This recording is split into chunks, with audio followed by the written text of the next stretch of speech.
अगर कभी आपके शहर पर न्यूक्लियर अटैक गया तो आप क्या करेंगे? सोचिए, एक पल में सब कुछ खत्म हो सकता है। घर, लोग, सपने, सब राख में बदल सकता है। लेकिन क्या वाकई आप कुछ कर सकते हैं ताकि जिंदा बच सकें?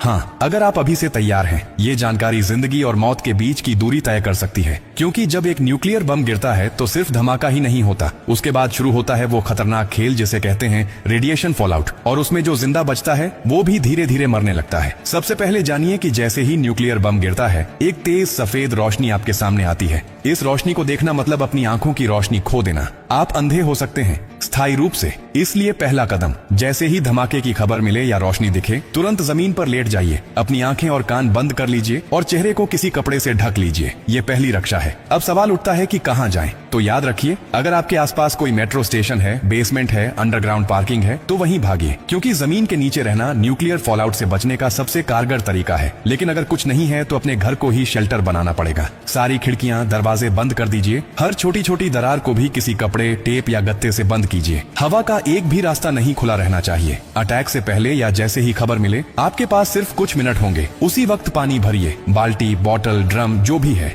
याद रखिए, अटैक के बाद पानी में रेडिएशन मिल सकता है। नल से पानी बिल्कुल मत पीजिए, इसीलिए पहले से स्टोर किया हुआ पानी ही जिंदगी बचाएगा। खाने के लिए ड्राई फूड रखें, बिस्किट, ड्राई फ्रूट्स, पैकेज्ड खाना जो बिना पकाए खाया जा सके। अगर गलती से आप बाहर थे और रेडिएशन में एक्सपोज हो गए तो जैसे ही अंदर आए, कपड़े उतारिए, उन्हें एक पॉलिथीन में बंद कर दीजिए और खुद को साबुन और स्टोर किए हुए पानी से अच्छे से धोइए। याद रहे, नल का पानी नहीं, सिर्फ स्टोर किया हुआ पानी इस्तेमाल करना है। न्यूक्लियर ब्लास्ट के बाद सबसे खतरनाक समय होता है पहला 24 घंटा। इस दौरान बाहर जाना मतलब मौत को बुलावा देना। इसीलिए 24 घंटे अपने शेल्टर से बाहर बिल्कुल मत निकलिए। अगर सरकार की तरफ से संपर्क हो जाए तो निर्देशों का पालन कीजिए, लेकिन अगर कोई सूचना नहीं मिले तो कम से कम 72 घंटे तक बाहर मत निकलिए। 3 दिन, सिर्फ 3 दिन अगर आपने सही तरीके से बिता लिए तो जान बच सकती है। और हाँ, टेक्नोलॉजी की भी तैयारी कर लीजिए। न्यूक्लियर अटैक के बाद एक इलेक्ट्रोमैग्नेटिक पल्स EMP उठती है, जो आपके मोबाइल, लैपटॉप, इलेक्ट्रॉनिक चीजें सब खराब कर सकती है। इसलिए एक पुराना एंड्रॉइड फोन, एक पावर बैंक और एक वॉकी टॉकी को एल्यूमिनियम फॉइल में लपेटकर किसी स्टील बॉक्स में रखें।